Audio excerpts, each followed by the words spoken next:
hump in the concrete. Actually, the foundation wall where the slab is poured up to, where the door came down, it was just terrible. You couldn't get a forklift in and out without a huge impact. And then we had, every time it rained, water came in. And Jay took our first test with the bush hammers a couple of years ago, and he ran the 150, he ran the 800 and the 500, and milled down that foundation wall and the slab over the width of a garage or of a roll-up door, which is, I don't know, 12 feet or something, and back probably about 3 or 4 feet. Even had to reach the point where he hit some rebar and had to cut the rebar out and then continue on. And he milled that whole thing down in, oh, I don't know, 2-3 hours, testing all the machines. So you could definitely can do it. Awesome. Next question. On the Workmaster, they promote using different grits at the same time. Is there a system that New Grind has that would work the same, or is that not recommended? Also, can you explain when it's necessary to have 2 or 3 or 4 or 6 diamonds per plate? I think like putting 2 grits, it doesn't really do anything. You're the grit that's the coarsest is going to be doing most of the work, right? So it's not like you can put like a 30-40 grit and a 60-80, and then when you finish the floor's at 60-80. It's not going to be at 60-80. It's going to be at 30-40, maybe with a slight knockdown from the 60-80, but not enough to be of any value. Now, that being said, I've seen guys put partially worn shark tooth segment in between PCDs. So you'd have your 3 PCDs and then 3 shark tooths that are partially worn. And that works really well. On the small machines, I've even run 1 PCD and 2 shark tooth.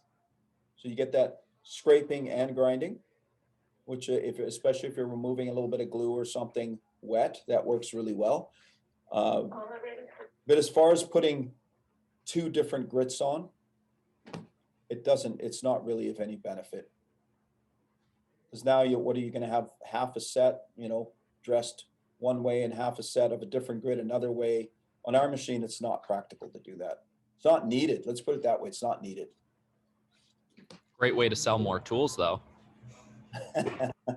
Yeah, I guess you could say that. And then again, with the 2, 3, 4, or 6 diamonds per plate.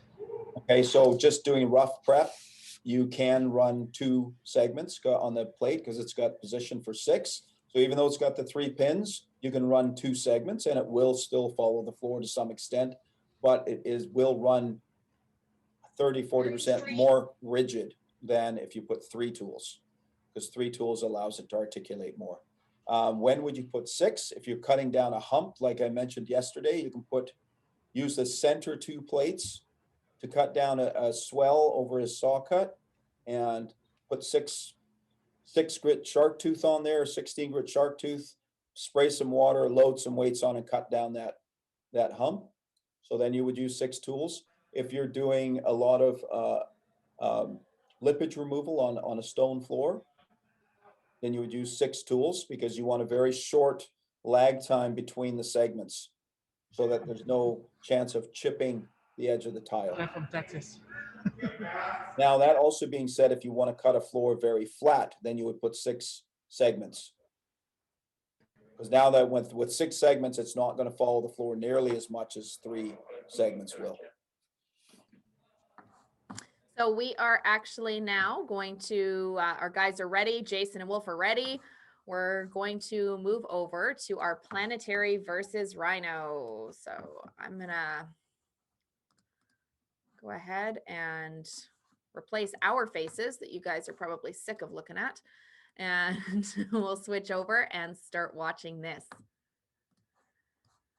So you can see today, we have a Planetary on the left of your screen and the Rhino RL500 on the right. So Wolf is going to be running the Planetary. Today, the Planetary that we are using is a 10 horsepower. It has a 24-inch footprint. It weighs 640 pounds and uses 30 amps at 230-volt power. It will be challenging our Rhino RL500, which is also 10 horsepower, has a 20-inch footprint, so a little bit smaller. weighs 500 pounds, so a little bit lighter, and uses 30 amps at 220-volt single phase power. So as you can see, both units, well, maybe you can't see if we zoom in, they both have a double seg quarter round PCD on for the coating removal. We will be removing thin set and epoxy today.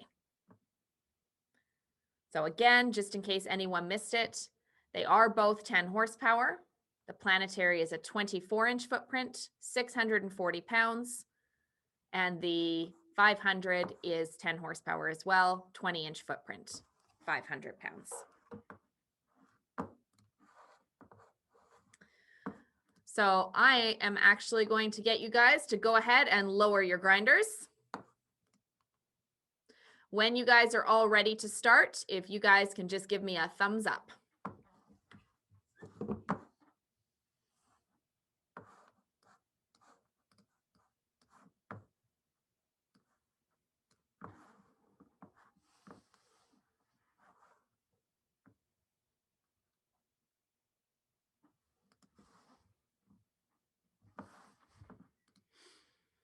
Just give them a second there to get their hoses and cords in line.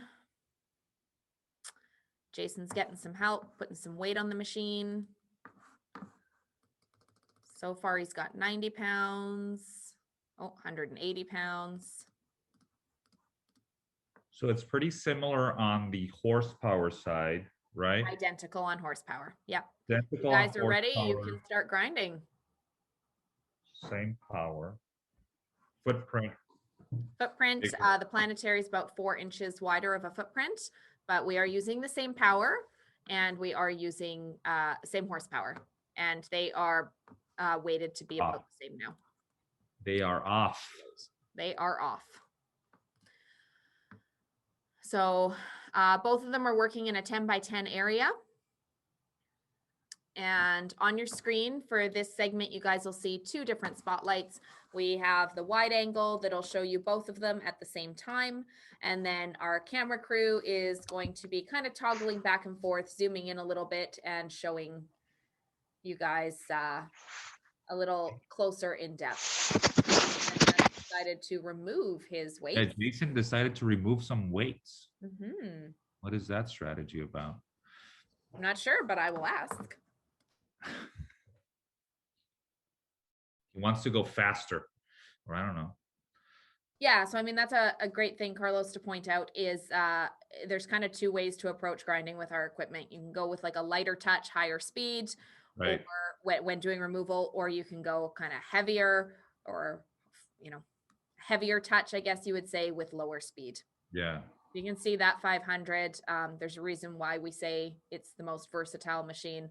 He is just plowing through the coating. Right.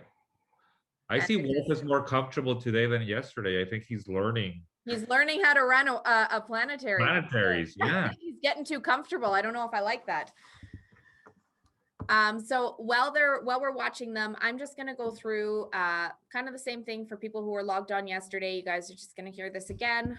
But for those who are newly joining us, a couple of years ago, so about 3 years ago, we had a customer that after much persuading, he'd been using a Planetary for over 20 years. And after much persuading, he agreed to purchase an RL 500. And this was his feedback, is with reference to edging. Rhino grinders run close to the edge, within 2 millimeters. So edging is either eliminated or greatly reduced, while Planetary grinders cannot get close, which requires the contractor to either purchase more machines and lose more man hours to complete the edges on most jobs. Says the Rhino grinders are highly maneuverable. They're easy to manage across any floor and in tight spaces, unlike large cumbersome Planetaries that are very hard on the operator. The Rhino is compact. He says the double articulating handle makes it easy to operate in tight spaces, i.e. closets, stair landings, behind doors, and when not working, they are much easier to store and transport. Head pressure. He says the weights make a big difference to productivity and finish. They increase the cutting depth to reduce the job time or lighten the pressure by counterweighting when placed on the handles for high-speed buffing or grinding of soft substrates. They can also be placed on one side to cut deeper and remove slab curl along a wall. I have found this eliminates the need for another 2 or even 3 machines or even another pass. He says the power requirements is another thing that he loves. They are much lower than Planetary grinders because Rhino grinders do not have a heavy turntable or as many shafts, bearings, and drive points.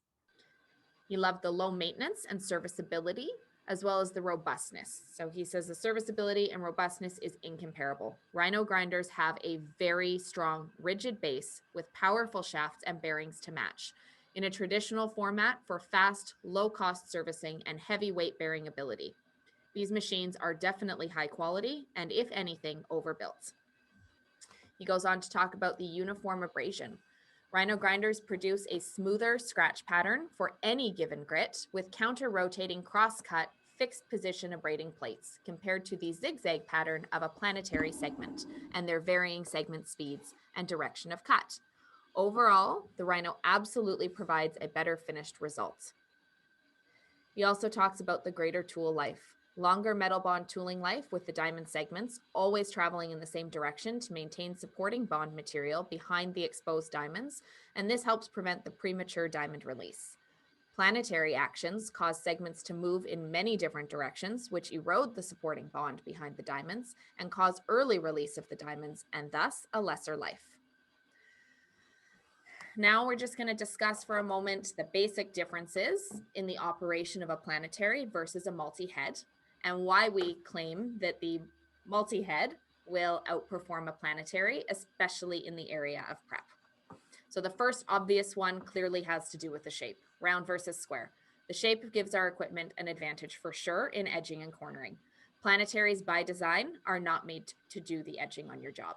Because of the shape, Planetaries need to be operated at a slower pace when grinding or polishing due to the need to oscillate the machine to achieve adequate coverage with each pass. You have something to add, Carlos? Yeah, we can see that. You can see right there in that take, Wolf is having to oscillate to actually get the coverage on each side.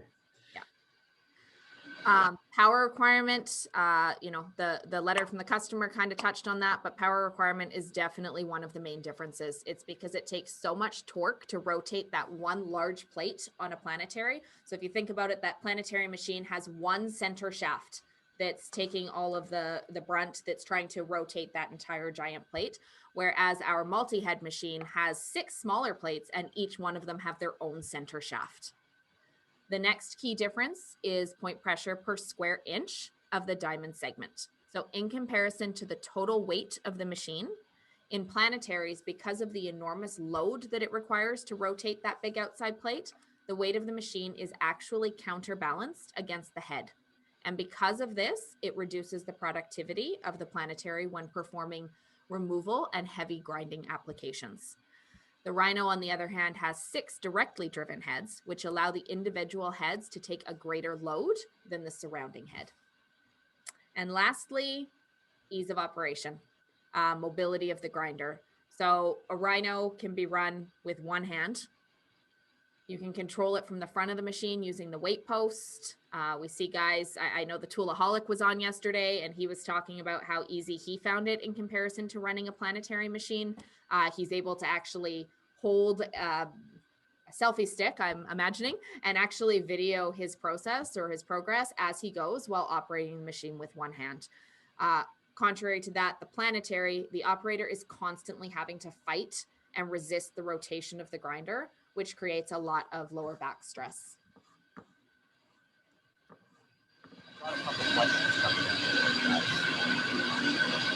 Now, Brent is pointing out that with his Rhino, it somewhat eliminates all hand grinding.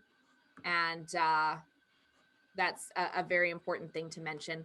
We like to say that using your Rhino, you kind of eliminate about 95% of your edging. You're still going to have small areas, behind a door or whatnot, where maybe you can't always get into with a machine that you're going to pull out your hopefully RX-7 and finish off those little areas. But the vast majority of your edging is done with your walk behind machine. Definitely easier on the guys running the equipment, not having to be down on your hands and knees for the entire job. The other benefit is that the field of the floor gets the same look as the surrounding edges. So it's really common with a Planetary. You go into a big store, you see the main field looks really nice, but there's almost like a band around the outside, and it's just simply because we're using two different machines to do the edging versus the field. Have anything to add to that, Carlos?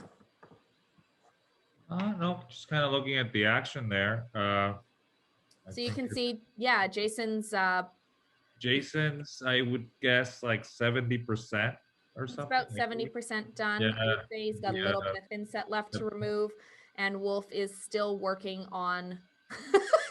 He's looking 40%, longingly over at 40, Jason. and I mean, you can see the edge there. I mean, he came close as you can come with a planetary to the edge.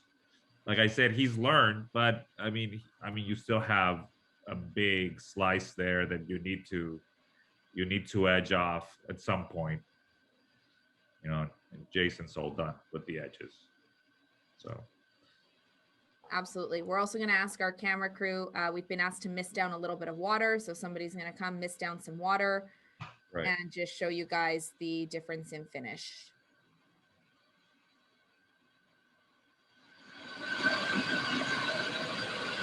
Now, I will say that this surface was prepared using our Rhino 1000. We prepped the entire area before putting down the coating. That's a beautiful edge.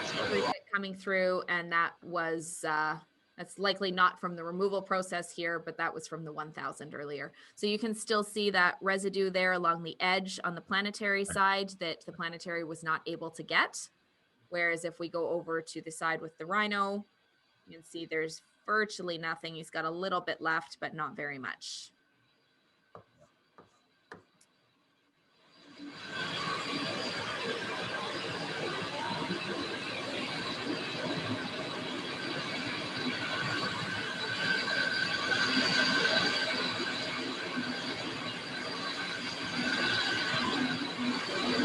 Into the corner there, trying to get off the last of that thin set.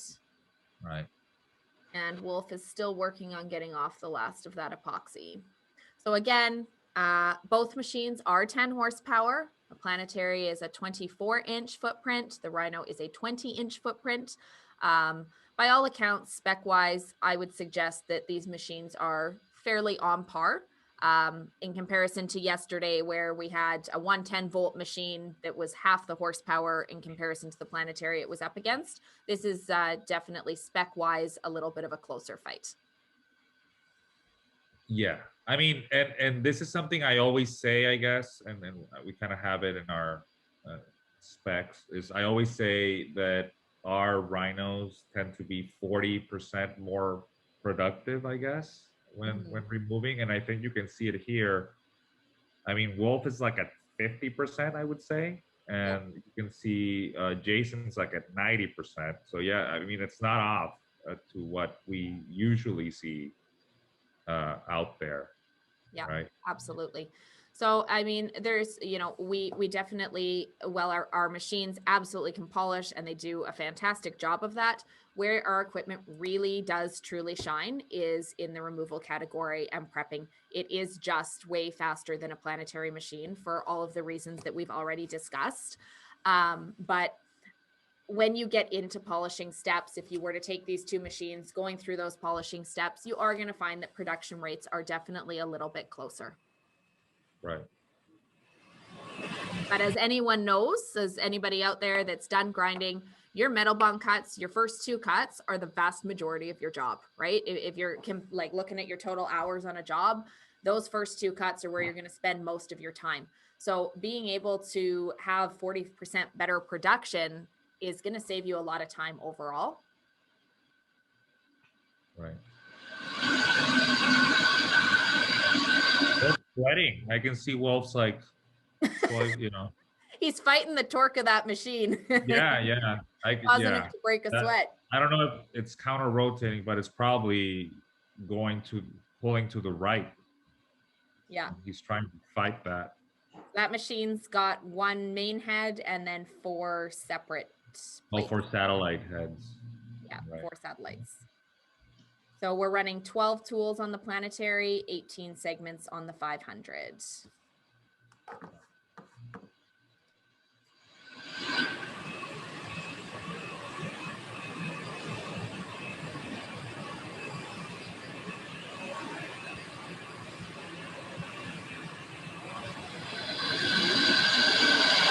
Jason has completed his section and he is going to head over and give Wolf a hand on his edging. Well, it's not just the edging. There's a section. Yeah, he hasn't touched the thin set up, yet. yeah, behind there that's not done. Well, we'll still leave that for Wolf a little bit. Jason started with that section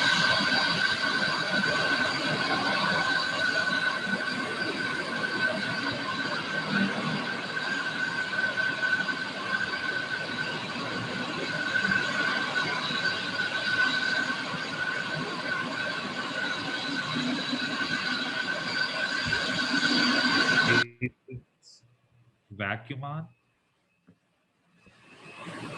So we do have a question from Brent. He says, what's the largest machine that you currently offer? And do we plan on going with anything bigger? So great question, Brent. The largest machine we currently offer, you will see it later today. It's the Rhino RXL 1000. It is a 1,200 pound unit. It is self-propelled and it's got linear actuators that assist in lifting and lowering the machine to make ease of tool change really easy on the operator. So if you weren't on yesterday, Sarah was the one who ran the 1000, simply to show you guys like really how easy it is to operate. So for guys coming from a planetary world, we've already discussed it is a little bit harder to operate a planetary. It is harder on the operator. And whereas you can take a tiny little lady and put her behind our 1000, and I'm not going to say that she didn't struggle. It is still, you know, a heavy machine. And when you're doing removal, it does still pull a little bit, but it's definitely, there's no comparison between that and operating the planetary machine. So that's our largest one right now, 32-inch footprint, and it is 20 horsepower. And I almost want to interview Wolf.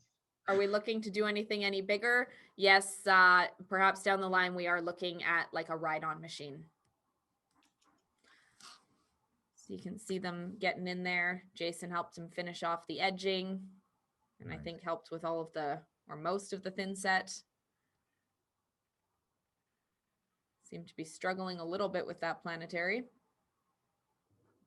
I'm actually just going to check in, see what speed they were both running at for you guys.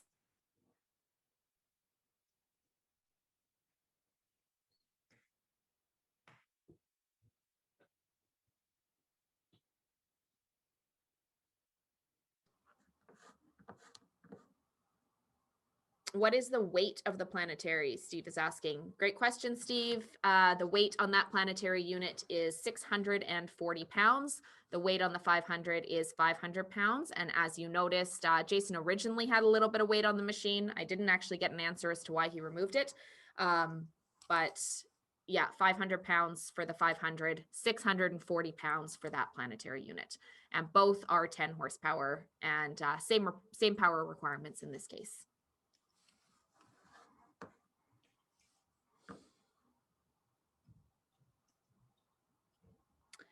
So I am being asked by Brent if we have specs on how many square feet the 1000 can grind. So yeah, great question.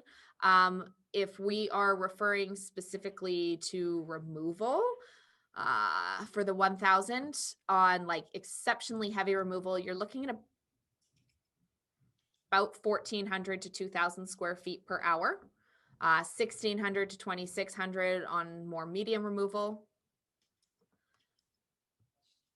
2,000 to 3,000 square feet of light removal. And I will send you all of the stats on the polishing production rates as well for the 1000, Brent. And I am being told that Jason was running his machine at 700 RPM. Right. 700 RPM, correct. And the planetary, I'm being told, does not actually have a screen to show you what speed you're running at, but Wolf was running it on the highest setting.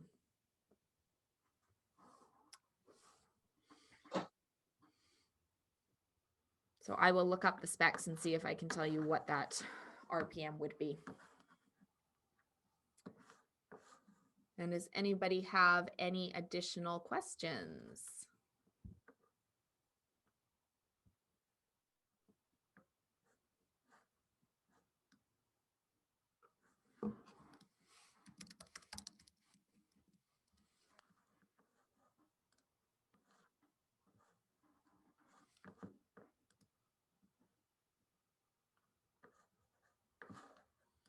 So I've noticed we actually have some guys.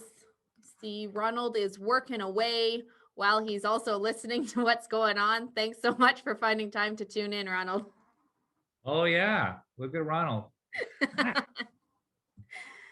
He's working it. I won't critique the installation of those planks, okay?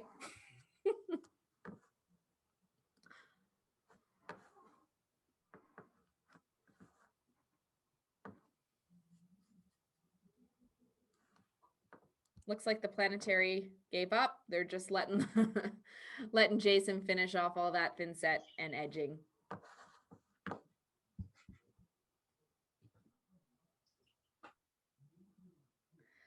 So a couple more exciting things going on later today. We do have a new product launch that Owen will be doing at 11:50 our time. So about an hour from now, we will be launching a new product. Oh, I am being asked, what grit of sand did Owen use for the glue removal? I will find out, Tony. Give me a moment.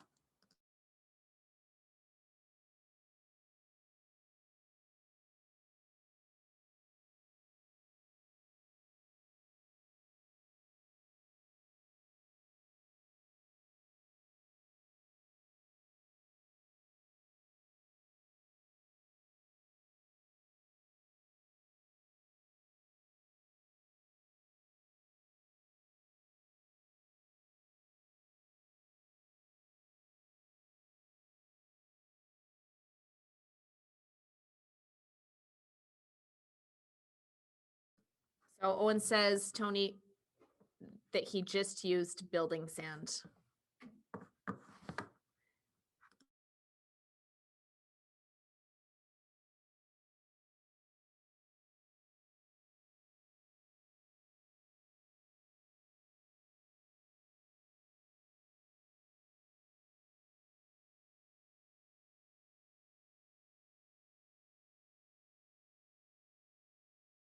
Okay. And we are also being asked, does the RL500 and other new grind machines work with 220 vac, 50 hertz one phase, or 360 vac three phase? I'm going to ask Owen to answer that one for you guys. Yes, Yes. He's saying yes, they work. because the VFD is good for 50 or 60 hertz.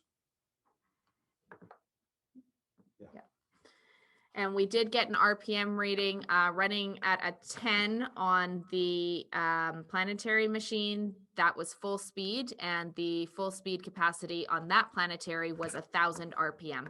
So again, Jason was running the Rhino at 700 RPM. Wolf was running the Planetary at 1,000 RPM.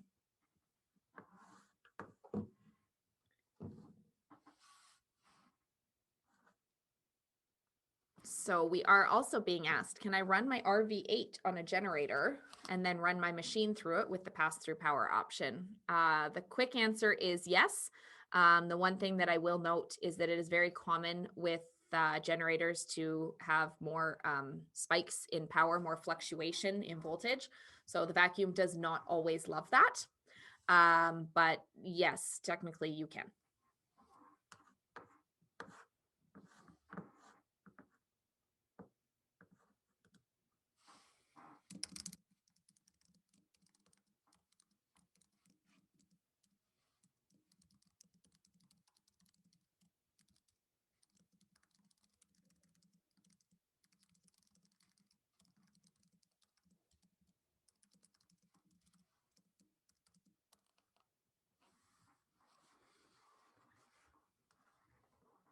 The guys are just going to finish getting cleaned up in that area, and we'll give Jason a second to reset himself, and then he is going to be showing us in about 2-3 minutes how to prep for an epoxy coating with the RM350.